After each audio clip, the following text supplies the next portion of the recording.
Assalamualaikum warahmatullahi wabarakatuh. Halo anak-anak, bagaimana kabar kalian? Sehat-sehat, selalu semangat, selalu berbakti pada orang tua. Ya, kita jumpa lagi dengan materi kita potensi dan persebaran sumber daya alam di Indonesia. Saya ini Andi Rahmadi.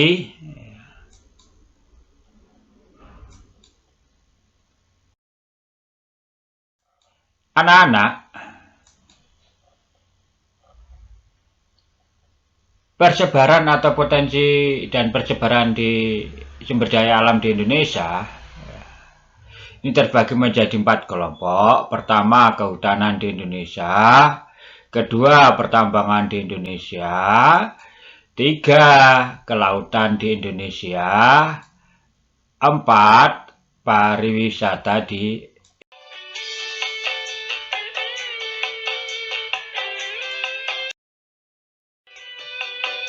Silakan Anda lihat gambar ini, gambar seorang tentara yang menyamar di hutan. Ini juga menunjukkan fungsi hutan. Fungsi hutan. Yang pertama, fungsi hutan adalah edafik, melindungi tanah dari longsor. Kedua, klimatologis. 3, hidrologis. Hidrologis ini menjadikan sumber mata air yang bersih. Kemudian ekonomis.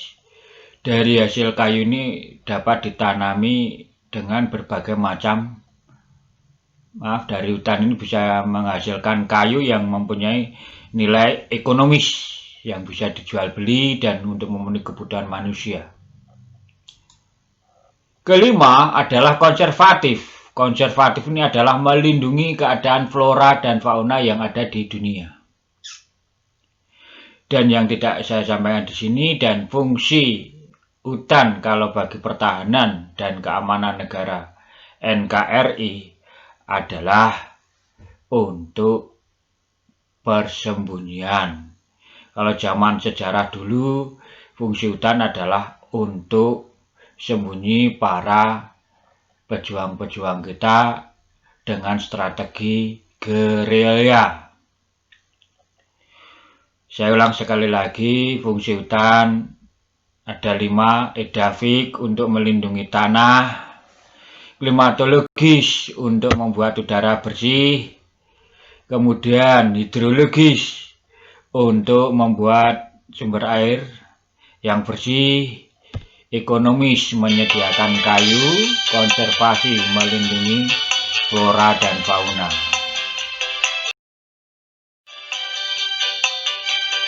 Jenis hutan yang pertama adalah hutan produksi, kedua hutan lindung, ketiga hutan penyangga, keempat hutan suaka alam, keempat hutan wisata. Hutan produksi mempunyai fungsi yaitu memproduksi atau menghasilkan kayu atau hasil-hasil hutan. Hutan lindung ini untuk melindungi alam sekitar, misalnya dari segi edafik, tanah, air. Hutan penyangga ini dikatakan sebagai hutan penyangga udara bersih dunia, karena di Indonesia terdapat hutan yang jadikan paru-paru dunia. Paru-paru dunia. Selain Indonesia, yang jadikan hutan penyangga paru-paru dunia adalah negara Brasil. Kemudian 4, hutan suaka alam mempunyai maksud yaitu melindungi flora dan fauna atau sebagai fungsi konservatif. Hutan wisata, hutan ini dijadikan tujuan untuk berwisata dan biasanya sangat banyak sekali diminati ya hutan wisata ini ya, seperti Tawangmangu, Sarangan.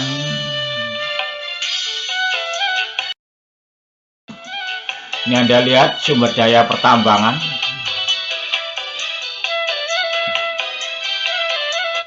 Kegiatan pertambangan merupakan proses pengolahan dan pemanfaatan bahan-bahan galian yang meliputi kegiatan observasi, eksplorasi, dan eksploitasi. Observasi mempunyai arti mencari di mana letak sumber daya alam. Eksplorasi menggali.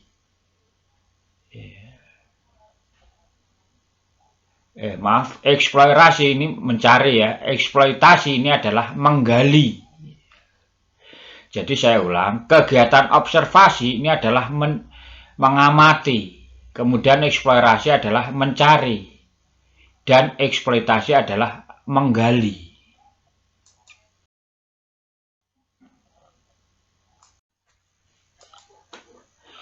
Jenis bahan tambang galian menurut Undang-Undang Nomor 11 Tahun 1967 dibagi menjadi 3. Yang pertama dikategorikan golongan A, 2 golongan B, dan yang terakhir adalah golongan C. Golongan A dikatakan strategis karena sangat strategis menentukan posisi perekonomian di Indonesia. Contohnya adalah minyak bumi, batu bara, dan gas alam. Golongan B termasuk vital. Ya, termasuk vital. Contohnya emas, perak, intan, tembaga. Vital, emas, perak, intan, tembaga. Golongan C tidak termasuk strategis dan vital. Contoh pasir, batu, kuarsa, atau mangan. Untuk membedakan ini B dan C, ini kalau B emas ini beratnya gram aja harganya sudah mahal. Beda dengan golongan C. Pasir ini semakin banyak. Ya, misalnya 1 kubik truk itu harganya mungkin 1 juta. Beda dengan emas, perak, intan, tembaga. Kalau 1 kubik emas itu mungkin harganya triliunan. Beda lagi dengan minyak bumi.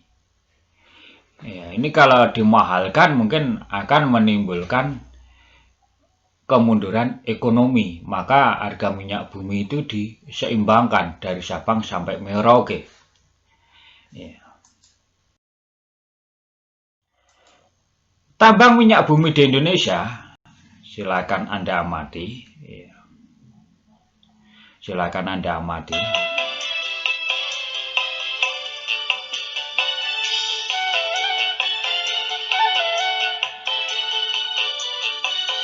Ada di Aceh, Sumatera Utara, Sumatera Selatan, Jawa Barat, Jawa Timur. Perbatasan Jawa Barat dan Jawa Timur ini terkenal sekali daerah Cepu, Randu Blatung. Kemudian di daerah Maluku banyak, di daerah Papua, tepatnya di daerah Kepala Burung, daerah Natuna, Kalimantan ini juga banyak sekali minyak bumi. Ini adalah gambar dari tambang batu bara yang ada di Indonesia. Proses eksploitasi. Ya, jadi gambarnya gini, betapa susahnya. Ini sistem tambang terbuka. Amatilah cekungan batu bara Indonesia yang membuat daerah kita itu kaya, sehingga daerah ini bisa diakibatkan dari cekungan ini sehingga menimbulkan tambang batu bara yang banyak.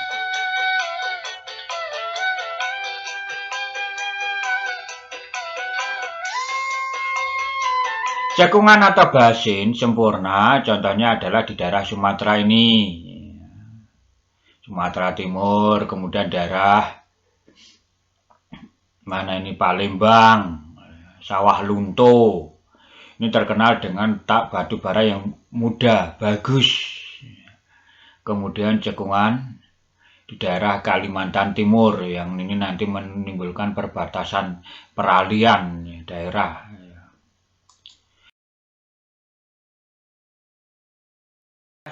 Alam. Gas alam di Indonesia ini dimanfaatkan untuk LPG. Ya, Anda lihat gambar ini ya, LPG 3 kilo yang harganya diumbang-ambingkan oleh para pedagang ya, pedagang yang bermodalkan besar ya, sehingga susah didapat ya. Ini gas LPG ini 3 kilo itu untuk rakyat kelas bawah ya, kalau kelas menengah itu 12 kilo, kalau kelas atas lagi untuk pengusaha 40 kilo.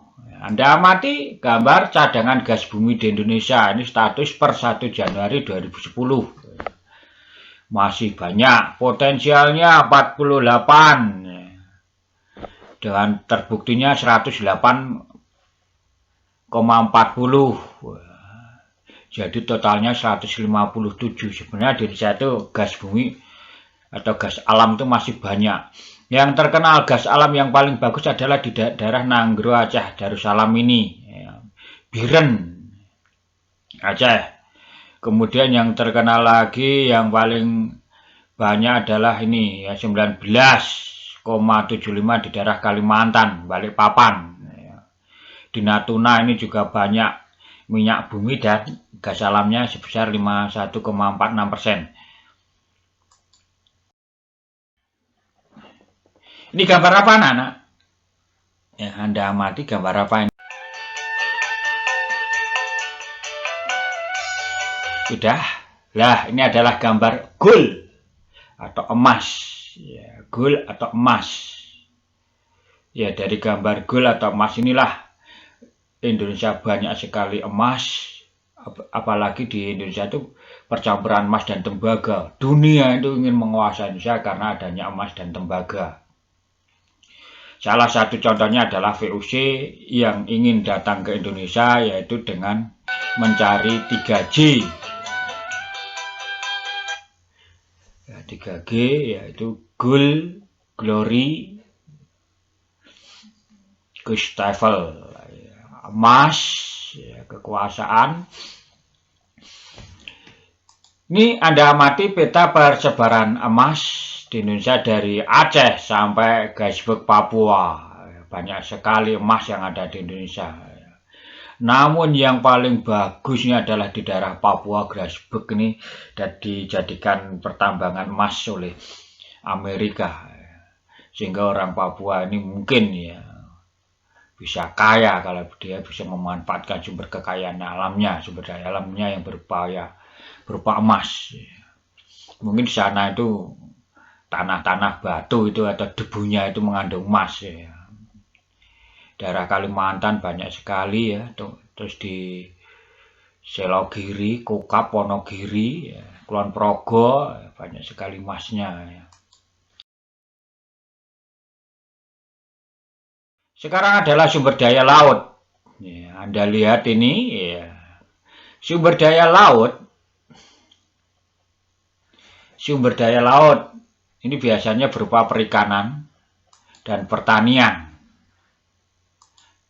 Perikanan merupakan pengelolaan dan pemanfaatan sumber daya ikan dari mulai penangkapan, produksi, dan pemasaran.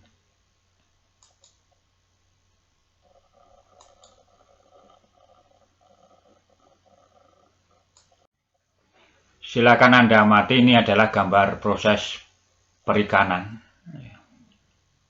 Kalau di samping ini, selain perikanan, sekarang sudah mulai digalakan pertanian laut yang berupa penanaman rumput laut.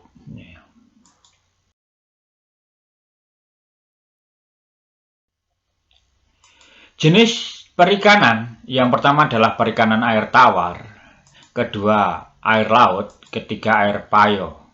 Kalau perikanan air tawar tidak dibahas di sini karena ini temanya adalah sumber daya kelautan. Inilah perikanan air laut yang paling banyak adalah berusaha penanaman. Kalau perikanan air payo ini adalah perikanan digunakan berupa tambak, percampuran air darat dengan air laut.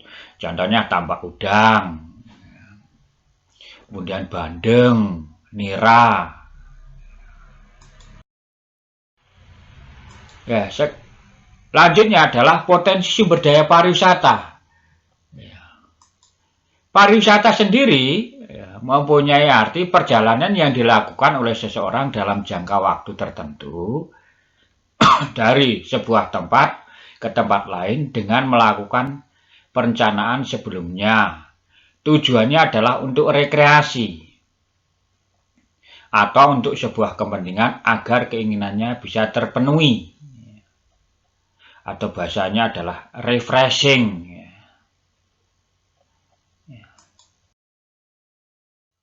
Jenis pariwisata yang pertama adalah estetis.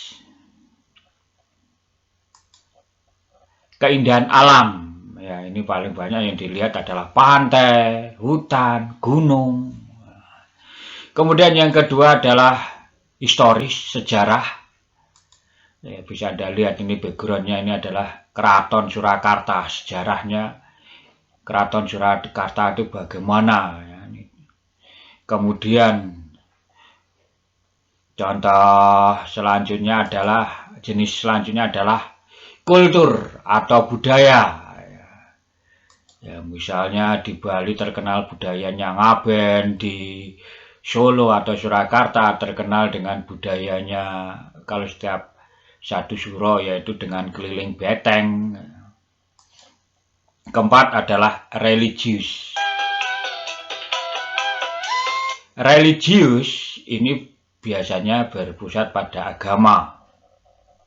Contoh wisata religius, ya, biasanya ziarah ke taman-taman makam para wali kalau agama Islam yang menganut aliran tertentu. Kemudian kalau yang Kristen Katolik itu ziarah ke Vatikan atau kemana.